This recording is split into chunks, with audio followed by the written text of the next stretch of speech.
I'm Bo with Windsor, and I'm here today to talk to you about why you'd want to implement a PDIR maintenance program and how to do it.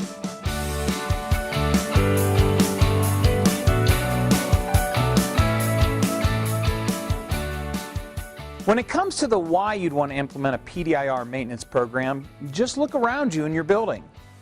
Over the past few years, budgets have been cut, FTE hours have been reduced, and cleaners are being asked to do more than ever on one shift of work. At the same time, cleanliness levels and the expectation for cleaning a building have not gone down. If anything, they've gone up with the advent of green cleaning. So the solution is really to look at your floor care program differently and understand the why behind the what. Why do you do what you do? And understand what is it that drives your floor maintenance program. You need to implement a program that's based on best practices in solid cleaning science and not marketing hype. You see, the simple fact is the thing that drives your floor maintenance program is the traffic that comes in when people walk into your building, the dry soils that they haul in with them. You know, dry particulate soil that enters a building has some interesting statistics that not a lot of people even consider. Think about this.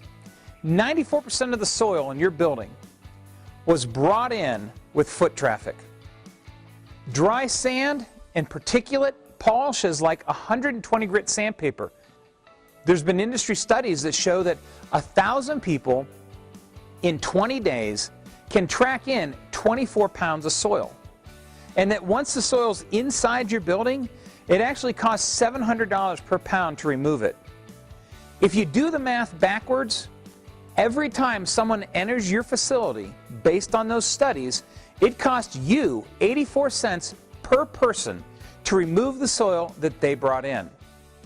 And last but not least, if you don't have any matting in place, as few as 1,500 people can remove 42% of your floor finish in the first 6 feet inside a door. So that's what drives your floor maintenance costs. It's the dry particulate soil that gets tracked into your facility day after day. So now that you understand the why, let's look at the what.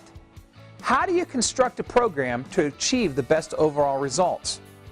Well, in order to do that, you'll want to start with looking at processes, then equipment, and then chemical. Processes, we're talking about what processes are you utilizing, what equipment is being utilized in those processes, and what chemicals are the equipment dispensing.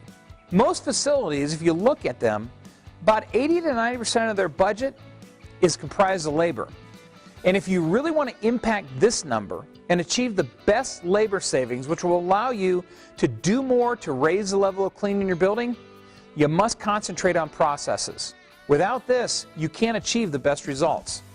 The processes we're going to focus on in this series are 4 processes. Preventative, stopping soil from coming into the building so that we don't have to deal with it once it's inside. Daily maintenance. No matter what kind of preventative process we put in place, soil is going to get into our building. So how do we remove it on a daily basis so that it minimizes the damage that it causes? Interim maintenance, which is probably one of the most overlooked steps in building maintenance. And that's just simply a process that allows us to maintain a clean, consistent appearance with the least amount of water, chemical, labor, and dry time involved. And finally, restorative maintenance. How do we restore the surface as close to a like-new appearance as possible and create the healthiest environment? So let's take a look at our PDIR maintenance chart.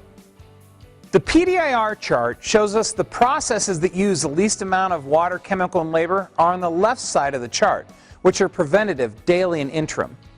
The process that uses the most water, chemical, and labor is the restorative process. So the more of the resources that we can reallocate towards preventative, daily, and interim, the greater impact we have on our budget dollars in the appearance and consistent appearance of our facility.